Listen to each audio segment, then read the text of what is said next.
قلندر قرۃ العین حیدر کا افسانہ۔ غازی پور کے گورنمنٹ ہائی اسکول کی فٹ بال ٹیم ایک دوسرے اسکول سے میچ کھیلنے گئی تھی۔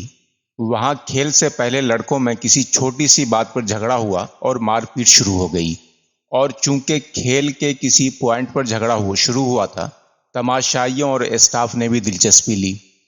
جن لڑکوں نے بیچ بچاؤ کی کوشش کی انہیں بھی چوٹیں آئیں، اور ان میں میرے بھائی بھی شامل تھے جو گورنمنٹ ہائی اسکول کی 9ویں جماعت میں پڑھتے تھے۔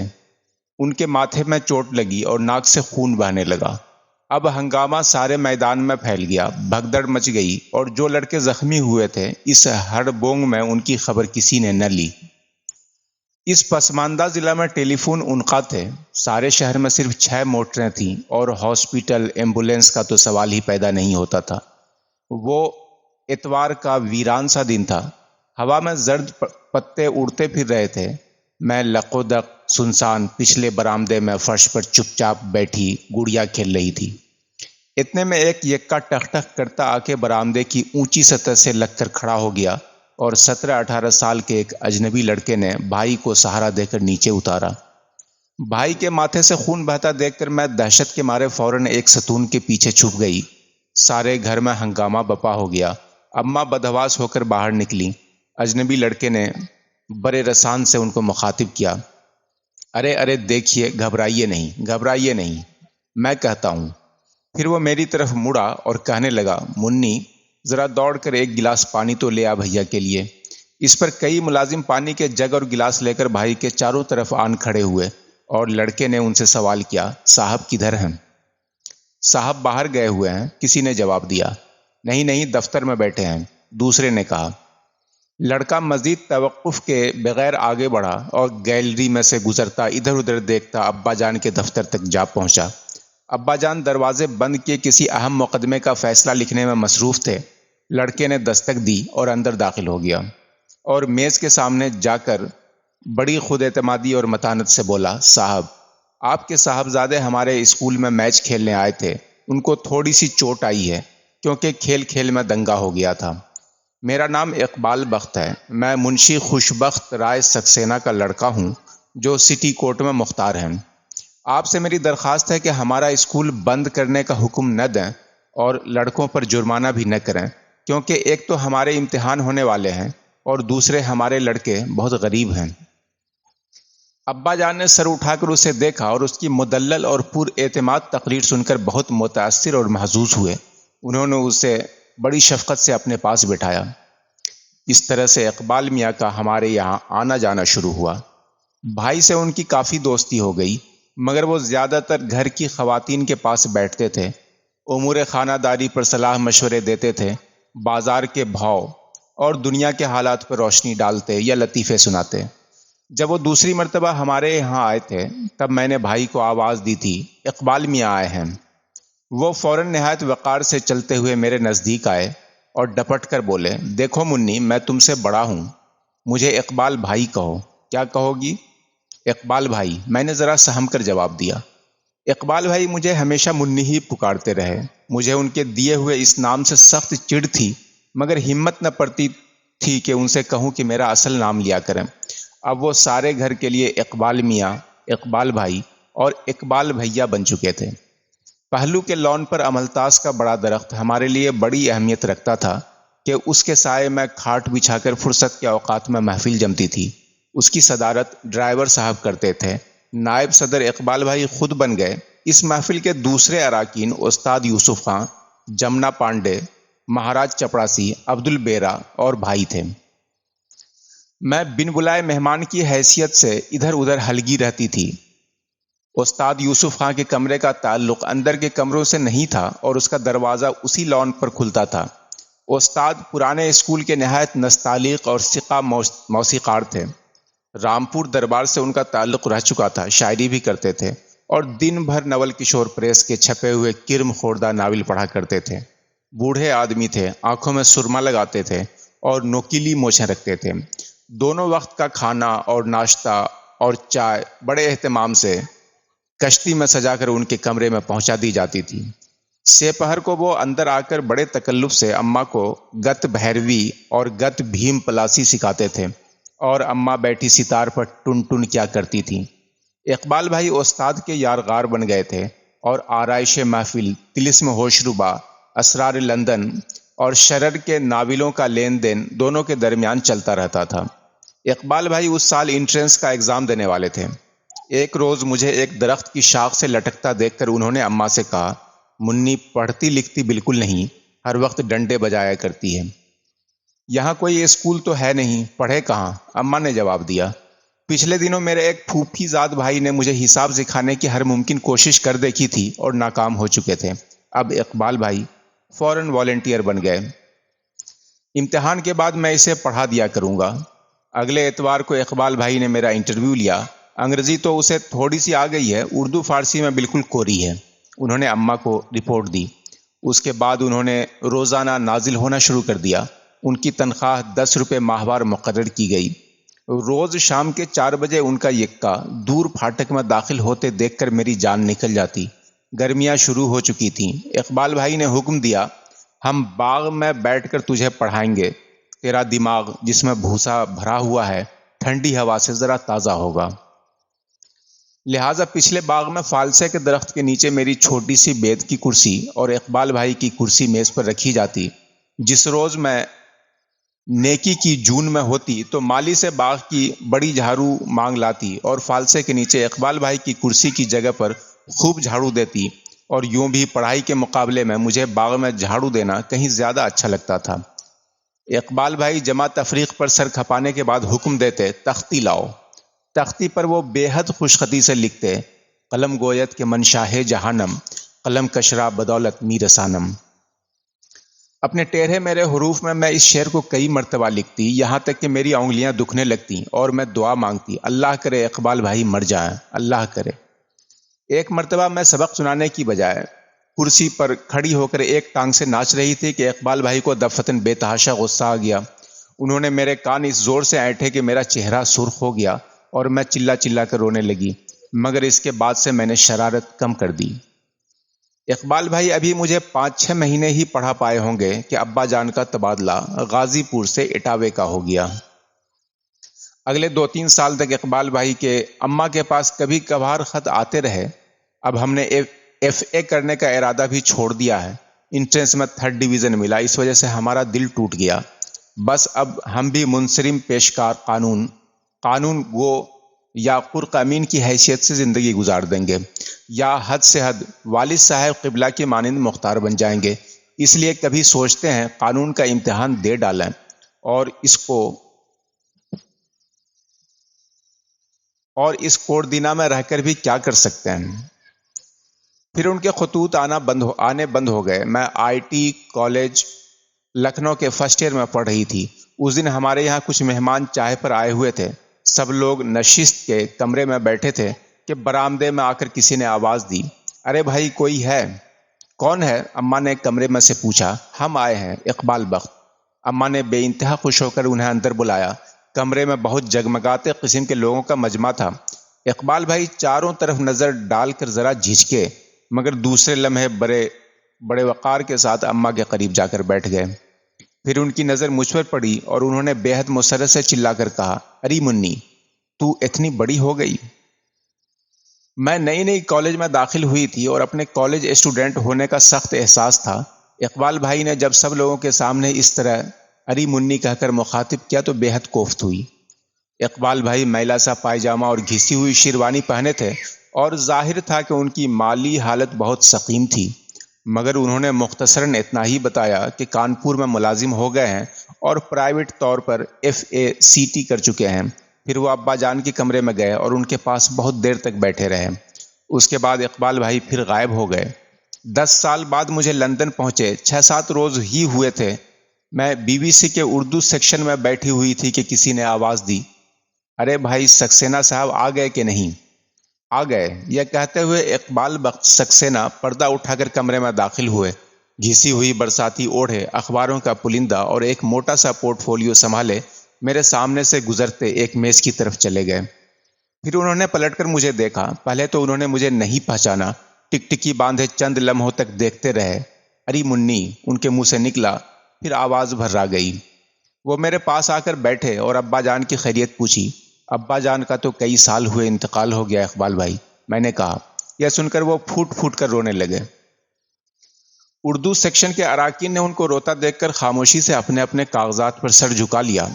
انہوں نے مجھے بتایا کہ کانپور کی ملازمت اسی سال چھوٹ گئی تھی، پھر وہ سارے ملک میں جوتیاں چٹکھاتے پھرے۔ اسی دوران میں ان کے والدین کا انتقال ہو گیا۔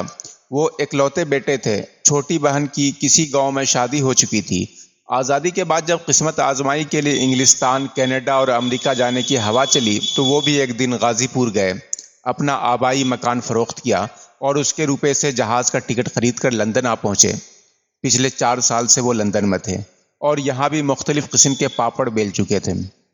کسی کو ان کے متعلق ٹھیک سے معلوم نہ تھا کہ وہ کیا کرتے ہیں۔ مجھ سے بھی انہوں نے ایک مرتبہ گول گول لفظ میں صرف اتنا کہا، ریجنٹ اسٹریٹ پولی ٹیکنک میں اکنامکس پڑھ رہا ہوں۔ جس ادارے کا انہوں نے نام لیا میں اس کی اصلیت سے بخوبی واقف ہو چکی تھی۔ جب لوگ اسی مبہم سے لہجے میں یہ کہتے کہ وہ ریجنٹ اسٹریٹ پولی ٹیکنک میں جرنلزم پڑھ رہے ہیں یا اکنامکس پڑھ رہے ہیں یا فن سنگ تراشی یا فوٹوگرافی سیکھ رہے ہیں تو مزید کسی شک و شبہ کی گنجائش نہ ہو سکتی تھی۔ لیکن بہت جلد مجھے یہ معلوم ہو گیا کہ اقبال بھائی لندن کے ہندوستانی اور پاکستانی طالب علموں کی کمیونٹی کے اہم ستون کی حیثیت رکھتے ہیں۔ کوئی ہنگامہ، جلسہ، جلوس، جھگڑا فساد، الیکشن، تیز تہوار ان کے بغیر مکمل نہ ہو سکتا تھا۔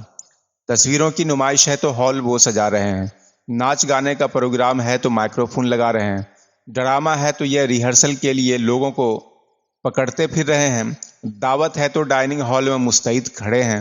کبھی کبھی وہ منظر سے غائب ہو جاتے اور اطلاع ملتی کہ اتوار کے روز پیٹی کوٹ لین کی منڈی میں لوگوں کو قسمت کا حال بتاتے ہوئے پائے گئے یا گلاسگو کے کسی بازار میں ہندوستانی جڑی بوٹیاں فروخت کرتے نظر آئے۔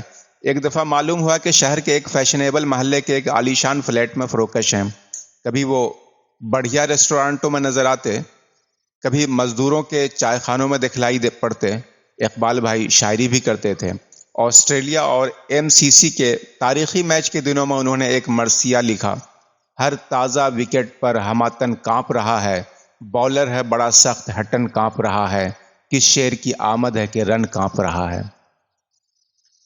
اقبال بھائی کو فن موسیقی، علم جیوتش، پامسٹری، ہومیوپیتھی، طب یونانی اور آیورویدک سے لے کر پولٹری فارمنگ، کاشتکاری اور باغبانی تک ہر چیز میں دخل تھا اور حلقہ ارباب ذوق کی محفلوں میں بلا ناغہ شرکت کرتے تھے۔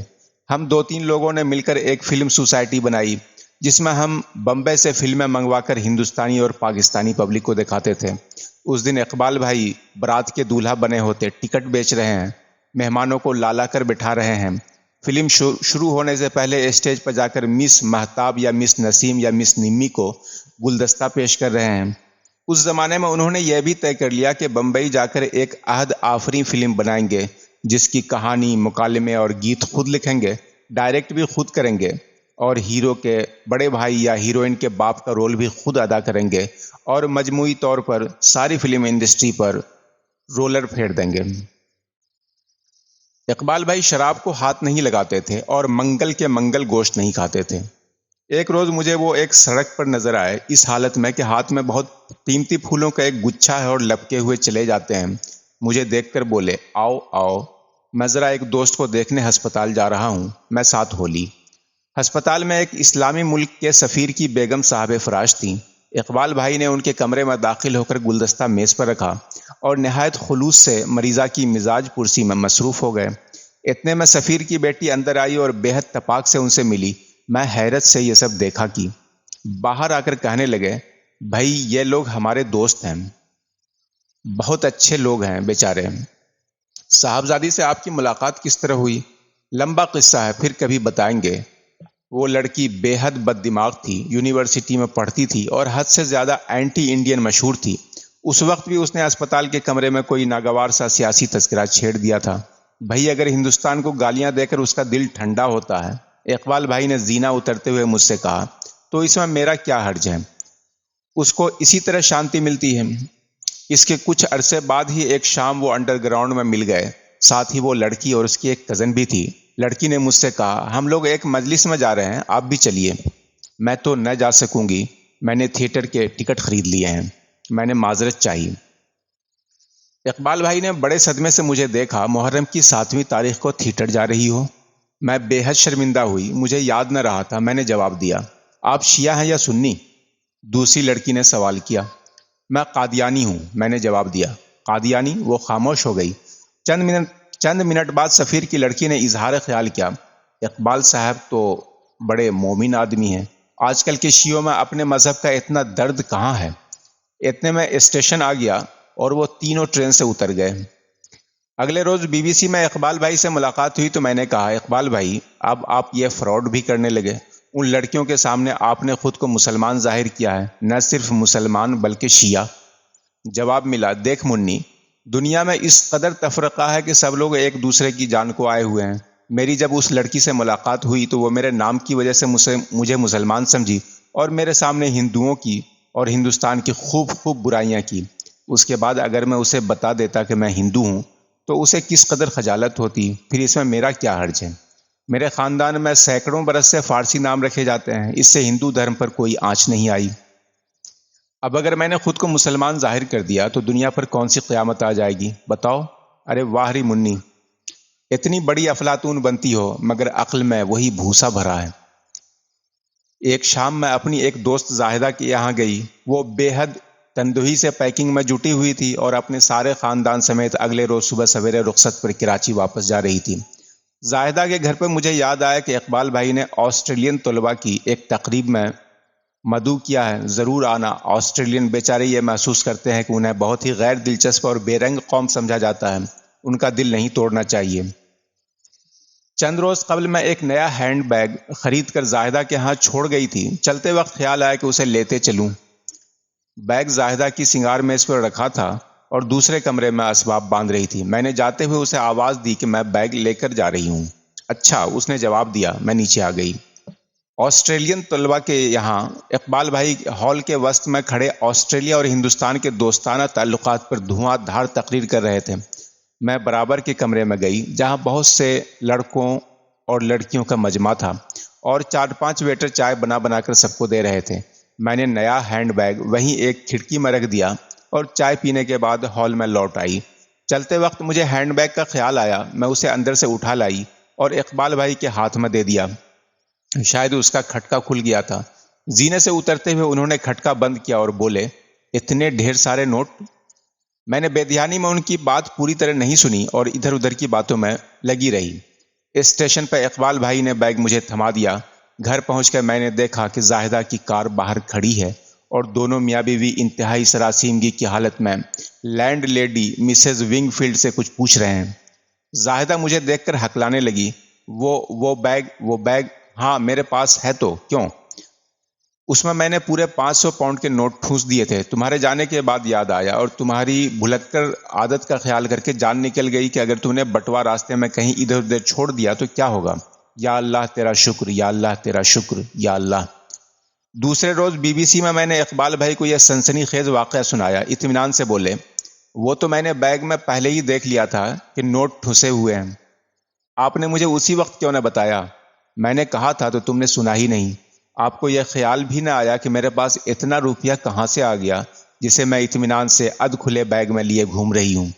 میں نے سوچا کہیں سے آ ہی گیا ہوگا، پوچھنے کی کیا ضرورت تھی؟ اور 2 گھنٹے وہ بیگ اسی طرح کھڑکی میں رکھا رہا۔ اگر اس وقت چوری ہو جاتا تو میں زاہدہ کو کیا منہ دکھاتی؟ یا اللہ، یا اللہ۔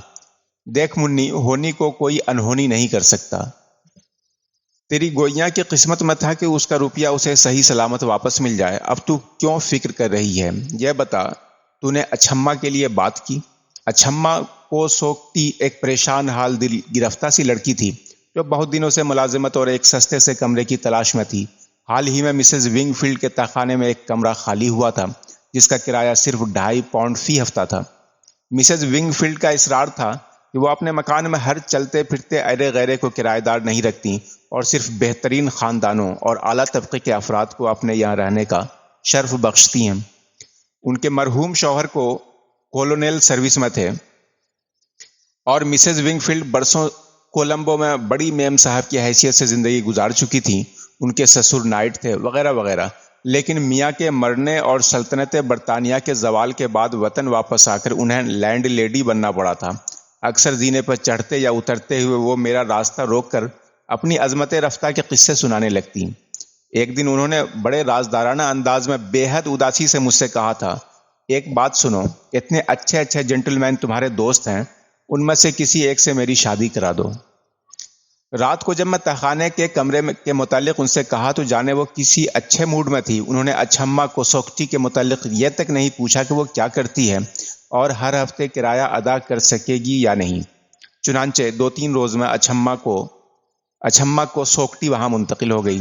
میرا فلیٹ 4تھی منزل پر تھا۔ دوسری منزل پر اور لوگوں کے علاوہ ایک ٹیلی ویژن ایکٹریس ایڈوینا کارلائل، جس کے متعلق مسز ونگ فیلڈ مجھ سے کہہ چکی تھی میں تو اسے کبھی یہاں جگہ نہ دیتی مائی ڈیئر، مگر وہ بڑی خاندانی لڑکی ہے، بس ذرا اس کی زندگی پٹی سے اتر گئی ہے۔ میری اس سے شناسائی صرف اس حد تک تھی کہ زینے پر مٹبھیڑ ہو جاتی تو وہ مسکرا کر ہیلو کہہ دیا کرتی۔ مسز ونگ فیلڈ نے اطلاع دی تھی کہ اکثر وہ دن بھر کمرے میں اکیلی بیٹھی شراب پیا کرتی ہے۔ وہ اپنے شوہر پر بری طرح عاشق تھی، مگر اس نے اس بیچاری کو طلاق دے دی تھی جب ہی سے اس کا یہ حال ہو گیا تھا۔ ایک رات 2 بجے کے قریب مدھم سے شور سے میری آنکھ کھل گئی۔ اتنے میں دروازے پر دستک ہوئی۔ میں نے دروازہ کھولا تو سامنے پولیس کانسٹیبل کھڑا تھا اور اس کے پیچھے مسز ونگ فیلڈ مارے بدحواسی کے آئیں بائیں شائیں کر رہی تھی۔ غضب ہو گیا، انہوں نے کہا، ایڈوینا نے تمہارے غسل خانے کی کھڑکی سے کود کر خودکشی کر لی۔ میرے غسل خانے کی کھڑکی سے؟ ہاں، سب سے اونچی کھڑکی بیچاری ایڈوینا کو یہی دستیاب ہوئی۔ کانسٹیبل غسل خانے کے اندر گیا۔ کھڑکی کے دونوں پٹ کھلے ہوئے تھے۔ کھڑکی کے نیچے ٹب میں ایڈوینا کا ایک سلیپر پڑا ہوا تھا۔ غسل خانے کا دروازہ لینڈنگ پر کھلتا تھا اور مس ایڈوینا کارلائل بڑے اطمینان سے اس میں داخل ہو کر نیچے کود گئی تھی۔ میرے ذہن میں صبح کے تہلکہ پسند اخباروں کی سرخیاں کوند گئیں۔ اب رپورٹر میرا انٹرویو کر لیں گے، اس کھڑکی اور ٹب کی تصویریں کھینچیں گے، اللہ جانے کیا ہوگا۔ نیچے سے آوازوں کی بھنبھناہٹ بلند ہوئی، زندہ ہے، زندہ ہے۔ میں نے جھانک کر نیچے دیکھا، ایڈوینا کو ایمبولینس میں لٹایا جا چکا تھا۔ زندہ ہے؟ مسز ونگ فیلڈ نے ذرا مایوسی سے پوچھا اور کانسٹیبل کے ساتھ تیزی سے نیچے اتر گئیں۔ صبح کو یہ واقعہ میں نے BBC کینٹین میں جملہ خواتین و حضرات کو سنایا۔ اتنے میں اقبال بھائی آ گئے، پورا قصہ سن کر بولے، کس ہسپتال میں ہے؟ میں نے بتایا۔ اس کے بعد دوسری باتیں شروع ہو گئیں۔ اس بات کو چند ہفتے ہی گزرے تھے کہ رات کے 12-12:30 بجے شور سے میری آنکھ کھل گئی۔ کھڑکی میں سے میں نے جھانک کر دیکھا کہ گراؤنڈ فلور کی سیڑھیوں پر اقبال بھائی دم بخود کھڑے ہیں اور مسز ونگ فیلڈ ان پر بری طرح برس رہی ہیں۔ میں گھبرا کر نیچے اتری۔ مسز ونگ فیلڈ تقریباً ہسٹریائی انداز میں چیخ رہی تھی۔ مسز ونگ فیلڈ، کیا بات ہے؟ میں نے ذرا درستی سے پوچھا۔ وہ کمر پر ہاتھ رکھ کر میری طرف مڑی۔ تم خود فیصلہ کر لو، جو غنڈہ ہوگا اسے غنڈہ ہی کہا جائے گا۔ جب انہوں نے اقبال بھائی کو غنڈہ کہا تو مجھے ایسا لگا جیسے کسی نے میرے منہ پر تھپڑ لگا دیا ہو۔ اقبال بھائی سر جھکائے کھڑے تھے۔ مسز ونگ فیلڈ گرجتی رہیں، تم کو اچھی طرح معلوم ہے کہ میرے یہاں جنٹل مین لڑکیوں کے کمرے میں رات کو نہیں ٹھہر سکتے، یہ میرا قانون ہے۔ ابھی میرے یہاں ایک خودکشی کی واردات ہو چکی ہے، مجھے اپنے مکان کی نیک نامی کا بھی خیال کرنا ہے۔ میں صرف اعلیٰ خاندان۔ مسز ونگ فیلڈ، اصل بات بتائیے کیا ہے؟ آپ مسٹر سکسینہ سے کیا کہہ رہی ہیں؟ میں نے آگ بگولا ہو کر پوچھا۔ ان سے پوچھ رہی ہوں کہ یہ رات کے 12:30 بجے مس کوسوکٹی کے کمرے میں کیا کر رہے تھے؟ اقبال بھائی جیسے مہذب اور وزادار آدمی کو میری موجودگی میں ایسی لچر باتیں سننا پڑ رہی تھیں، ان کا چہرہ غم و غصے سے سرخ ہو گیا تھا، مگر وہ خاموش رہے۔ مسز ونگ فیلڈ غصے سے بے قابو ہو کر چند منٹ تک اسی طرح چلاتی رہیں۔ گیلری کے دروازے کھلے اور بند ہوئے۔ اوپر کی منزلوں کے دریچوں میں سے سر باہر نکال کر لوگوں نے جھانکا۔ اقبال بھائی چپ کھڑے رہے، پھر وہ دفتن خاموش ہو گئیں اور اپنے کمرے میں جا کر دروازہ زور سے بند کر لیا۔ نیچے تہخانے میں اچھمّا کوسوکٹی تیز بخار میں نیم بے ہوش پڑی تھی۔ اقبال بھائی رات کے 11 بجے دوا لے کر اس کے پاس پہنچے تھے اور گھنٹے بھر سے اس کے پاس بیٹھے ہوئے تھے۔ اسی وقت مسز ونگ فیلڈ نے زینے کے دروازے میں جا کر چلانا شروع کر دیا تھا۔ مجھے معلوم نہ تھا کہ اچھمّا بیمار ہے، میں نے نادم ہو کر کہا۔ میں بھی 10 بجے کے بعد واپس آئی ہوں، مجھے خود معلوم نہ تھا۔ اقبال بھائی نے کہا، 10 بجے اس کا فون آیا کہ اس کی طبیعت بہت سخت خراب ہے۔ پھر انہوں نے آہستہ سے برساتی کی جیب میں ہاتھ ڈالا اور ایک لفافہ نکال کر مجھے دیا۔ اسے روپے کی ضرورت ہوگی صبح کو اسے دے دینا۔ اتنا کہہ کر وہ سر جھکائے ہوئے سیڑھیاں اتر کر پھاٹک سے باہر چلے گئے۔ میں نے لفافہ کھولا، اس میں 10 پاؤنڈ کے نوٹ تھے۔ یہ 10 پاؤنڈ اقبال بھائی نے جانے کون کون سے جتن کر کے کمائے ہوں گے۔ میں انہیں سر جھکائے، گھسی ہوئی برساتی اوڑھے، تیز تیز قدم رکھتے سنسان سڑک پر ایک طرف کو جاتا دیکھتی رہی۔ دوسرے دن میں چند ہفتے کے لیے شہر سے باہر جا رہی تھی۔ واپس آ کر میں ایک اور جگہ منتقل ہو گئی۔ مجھے مسز ونگ فیلڈ سے کوفت ہونے لگی تھی۔ لینڈ لیڈیاں زیادہ تر عامیانہ ہوتی ہیں، مگر مسز ونگ فیلڈ جس انتہائی گھٹیا انداز میں اقبال بھائی پر چیخی تھی، اس منظر کی یاد میرے لیے بہت تکلیف دہ تھی۔ اچھمہ کوسوکٹی تندرست ہو چکی تھی، اسے کہیں نوکری بھی مل گئی تھی، مگر اپنے لیے ساری دوڑ دھوپ کروانے اور اپنے کام نکلوانے کے بعد اس نے اقبال بھائی کی طرف سے یکایک سرد مہری اختیار کر لی، لیکن وہ وزاداری سے اس سے شناسائی نبھاتے رہے۔ ایک روز فون کی گھنٹی بجی اور ایک خاتون کی آواز آئی، ہیلو، میں مسز آلو وہارے بول رہی ہوں۔ مسز آلو وہارے؟ میں نے دہرایا۔ ہاں، تم مجھے نہیں پہچانتی، میں تمہاری پرانی لینڈ لیڈی ہوں، سابق مسز ونگ فیلڈ۔ میری شادی ہو گئی ہے، آج شام کو میرے ساتھ آ کر چائے پیو۔ شام کو مسز آلو وہارے اپنے کمرے نشست کے دروازے پر شادام فراہم مجھ سے ملی۔ کمرے کے آتش دان پر ایک تصویر رکھی تھی جس میں مسز آلو وہارے اپنی عمر سے کوئی 10 سال چھوٹے ایک سنگھالی آدمی کے ساتھ پھولوں کا گچھا ہاتھ میں لیے کھڑی مسکرا رہی تھی۔ دولہا کے برابر میں اقبال بخت سکسینہ کوٹ کے کالر میں کارنیشن سجائے متبسم تھے۔ مسٹر سکسینہ میرے شوہر کے بیسٹ مین تھے، مسٹر آلو وہارے نے اطلاع دی۔ اقبال بھائی، دوسرے روز میں نے موصوف سے استفسار کیا۔ دیکھ منی، بات یہ ہوئی کہ اس رات جو وہ بی پنجے جھاڑ کر اس بری طرح میرے پیچھے پڑ گئیں تو میں فوراً سمجھ گیا کہ وہ حد سے زیادہ فرسٹریشن اور تنہائی کی شکار ہیں، ان کی مدد کرنا چاہیے۔ تو نے بتایا تھا کہ وہ کالے آدمی تک سے شادی کرنے کو تیار ہیں۔ میں کولمبو کے اس آلو وہارے کو جانتا تھا جو کسی دولت مند بیوہ کی تلاش میں تھا، بڑا شریف اور غریب لڑکا ہے۔ میں نے مسز ونگ فیلڈ کا پتہ اسے بتا دیا، دونوں کی زندگی بن گئی، اس میں کوئی حرج ہوا میرا؟ اقبال بھائی سمیت طلباء کا بہت بڑا جتھا سالانہ یوتھ فیسٹیول کے لیے پراگ جا رہا تھا۔ اس سال پاکستانی طلباء کو کمیونسٹ ممالک جانے کی ممانعت کر دی گئی تھی اور ان میں سے چند لوگ اس وجہ سے بہت دل گرفتہ تھے۔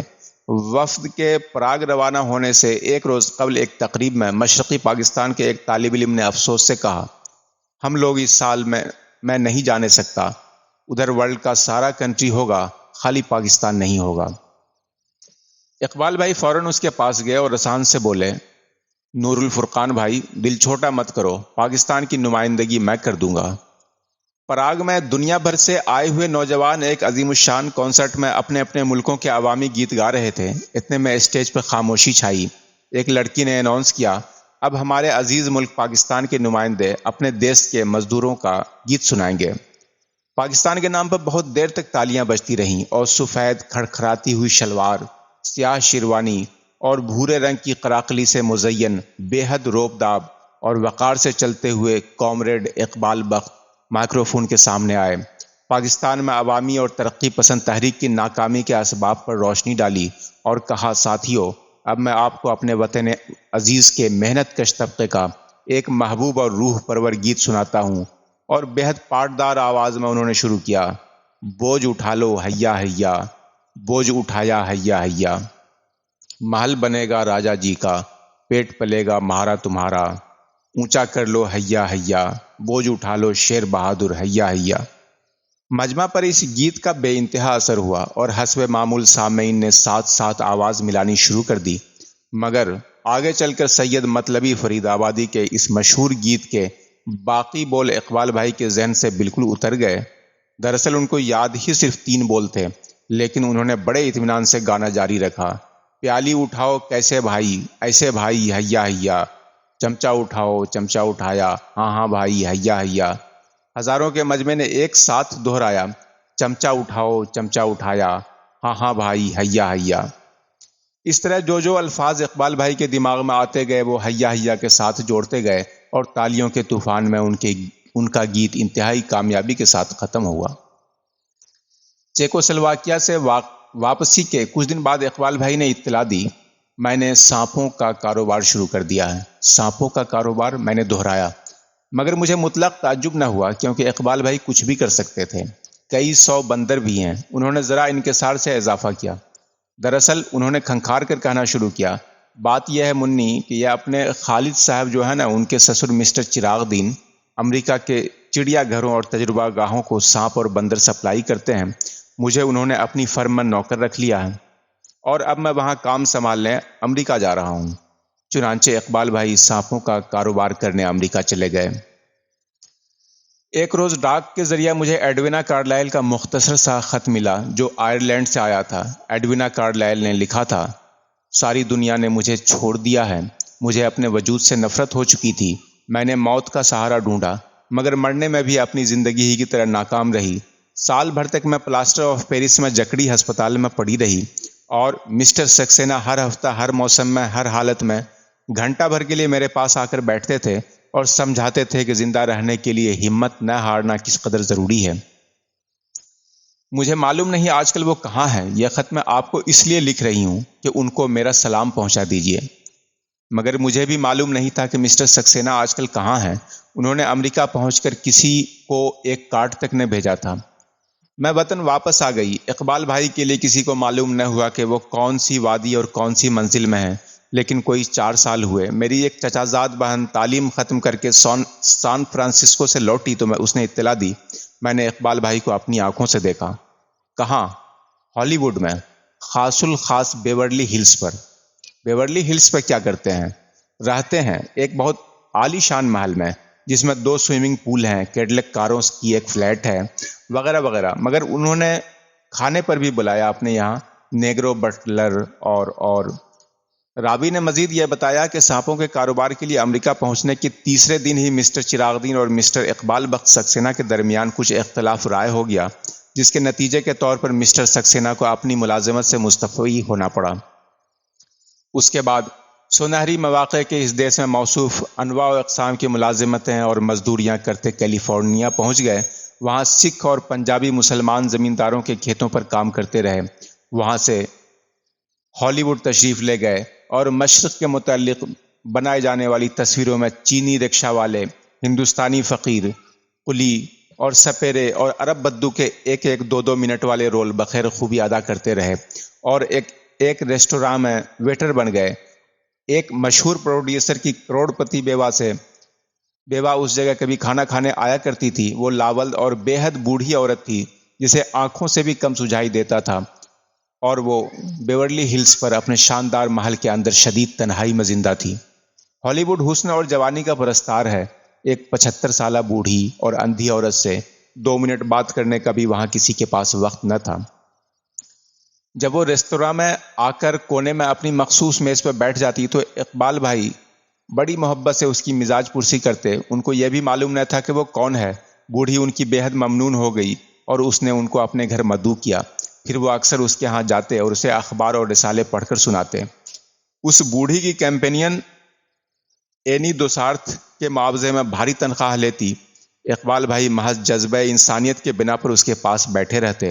آخر اس نے اصرار کیا کہ وہ اس کے یہاں منتقل ہو جائیں۔ چنانچہ اقبال بھائی اب بیورلی ہلز کے اس محل میں رہتے ہیں اور بڑھیا شاید قانونی طور پر ان کو اپنا بیٹا بنانے والی ہے۔ اقبال بخت سکسینہ کی داستان، یہ ساری کتھا سن کر کسی نے کہا، کامیابی کی کلاسک داستان ہے۔ لیکن 6 مہینے کے بعد ایک اور صاحب امریکہ سے واپس ہوئے۔ انہوں نے اقبال بھائی کو اسی ریستوراں میں ویٹر کے یونیفارم میں دیکھا۔ تب یہ معلوم ہوا کہ اس کروڑ پتی بڑھیا کا انتقال ہو گیا۔ وہ کافی خپتی اور سنکی ضعیفہ تھی اور اپنی ساری دولت اس نے پیرس کے کسی سبزی فروش کے نام چھوڑی ہے۔ اقبال بھائی اپنے کام پر واپس آ چکے ہیں۔ آج تیسرے پہر کو میں شاردا مہتا کے گھر کے سامنے سے گزر رہی تھی کہ اس نے مجھے آواز دی۔ وہ اسی وقت کار میں سوار ہو رہی تھی۔ کہاں جا رہی ہو؟ اس نے پوچھا۔ میں نے بتایا، میں بھی اسی طرف جا رہی ہوں، آؤ تم کو راستے میں اتار دوں گی۔ ست سنگ کا سمے 3 بجے کا تھا، مجھے دیر ہو گئی۔ شاردا مہتا ایک سیدھی سادی نارمل مذہبی قسم کی ہاؤس وائف ہے اور جب سے اس کی اکلوتی بیٹی پولیو میں مبتلا ہوئی ہے، پوجا پاٹ، مندروں، یاتراؤں، سادھو سنتوں، پیروں فقوروں، درگاہوں اور منتوں مرادوں کا سلسلہ اس کے یہاں بہت زیادہ ہو گیا ہے۔ یوں بھی وہ ان لوگوں میں سے ہے جن کی خوش عقیدگی بھروسے، یقین اور رجائیت کی بنا پر دنیا قائم ہے۔ مضافات میں پہنچ کر ایک جگہ ایک گجراتی سیٹ کی شاندار ولا میں شاردا کی کار داخل ہوئی۔ ست سنگ ختم ہو چکا تھا اور موٹریں واپس جا رہی تھی۔ ارے تمہارا ست سنگ تو ختم ہو گیا، میں نے کہا۔ کوئی بات نہیں، میں گرو جی کے درشن تو کر لوں گی۔ وہ کل سویرے امرناتھ جا رہے ہیں، مجھے 5 منٹ لگیں گے، تم بھی اتر آؤ، اس نے جواب دیا۔ سامنے برآمدے میں ایک غیر ملکی خاتون سفید ساری میں ملبوس، چندن کا بڑا سا ٹیکا پیشانی پہ لگائے، فرش پر آلتی مالتی مارے بیٹھی چند خواتین کو گیتا کا سبق دے رہی تھیں۔ ان کی عمر 40-45 برس کی رہی ہوگی اور لب و لہجہ سے امریکن معلوم ہوتی تھی۔ شاردا نے نزدیک جا کر ان کو پرنام کیا۔ یہ ماتا جی ہیں، اس نے چپکے سے مجھ سے کہا، اور مجھے اپنے پیچھے آنے کا اشارہ کرتی ہوئی کمرے میں داخل ہوئی۔ دہلیز پر چپل اتار کر اور آنچل سے سر ڈھانپ کر میں بھی اندر گئی۔ کمرے میں سفید چاندنی بچھی ہوئی تھی، جس پر جا بجا گیندے کے پھول اور گلاب کی پنکھڑیاں بکھری ہوئی تھیں۔ عقیدت مند ابھی اٹھ کر گئے تھے، اس لیے چاندنی پر سلوٹیں پڑی ہوئی تھیں۔ ایک طرف ہارمونیم، کھڑتالیں اور تان پورے رکھے ہوئے تھے، دریچوں میں تازہ گلدستے سجے تھے اور لوبان جل رہا تھا۔ وسط میں صندل کی چوکی پر سفید براق کپڑے پہنے، کھچڑی بالوں کی لٹیں کندھے پر چھٹکائے گرو جی پدم آسن میں بیٹھے تھے۔ گیتا کا درس انہوں نے ابھی ختم کیا تھا۔ کتاب چوکی پر رکھی تھی اور وہ خاموشی سے دریچے کے باہر دیکھ رہے تھے۔ مجھے یہ دیکھ کر قطعاً تعجب نہ ہوا کہ وہ اقبال بخت سکسینہ تھے۔ انہوں نے شاید ایک بار پھر مجھے نہیں پہچانا، اگر پہچانا تو ظاہر نہیں کیا۔ چند لمحوں تک ٹکٹکی باندھے وہ مجھے دیکھتے رہے، پھر اسی طرح انہوں نے خلا پر نظریں جما دی۔ شاردا نے جھک کر انتہائی عقیدت سے ان کے پاؤں چھوئے اور پیچھے ہٹی، اور اس نے آنکھوں سے مجھے اشارہ کیا کہ میں اس کے ساتھ باہر چلوں، کیونکہ وہ درشن کر چکی تھی۔ لیکن شاردا کو یہ دیکھ کر تعجب ہوا کہ میں آہستہ سے آگے بڑھی اور میں نے جھک کر گرو جی کے پاؤں چھوئے۔ بچپن میں اقبال بھائی نے میرے کان ایٹے تھے، ڈانٹ کر انتہائی سخت گیری اور محنت سے پڑھنا لکھنا سکھایا تھا، اور استاد کا رتبہ ماں باپ کے برابر ہوتا ہے۔ وہ دنیا کے لیے جانے کس چکر میں اور کس طریقے سے گرو جی بن گئے، لیکن ان کو گرو جی سمجھنے کا حق صرف مجھے پہنچتا تھا۔ انہوں نے ہاتھ اٹھا کر خاموشی سے مجھے آشیرواد دی اور اسی طرح سامنے کی طرف دیکھتے رہے۔ میں دبے پاؤں دہلیز تک پہنچی، چپل پہنی اور شاردا کے ساتھ باہر آ گئی۔ اب مردوں اور عورتوں کی ایک قطار درشن کے لیے اندر جا رہی تھی، اور برآمدے سے اترتے ہوئے میں نے سوچا کہ اگر میں ان سے سوال کرتی، اقبال بھائی آپ نے اب کی بار اتنا لمبا چوڑا فراڈ کیوں کیا، تو وہ جواب دیتے، دیکھ منی، دنیا شانتی کی تلاش میں دیوانی ہو گئی ہے۔ اب اگر میں اس بھیس میں چند دکھی آتماؤں کو تھوڑی سی شانتی دے سکتا ہوں تو اس میں میرا کیا حرج ہے؟ اور کیا معلوم اقبال بھائی خود بھی مکتی کے راستے پہ پہنچ گئے ہوں۔ اپنے دل کا بھید وہ خود جانے، دوسرے جاننے والے کون؟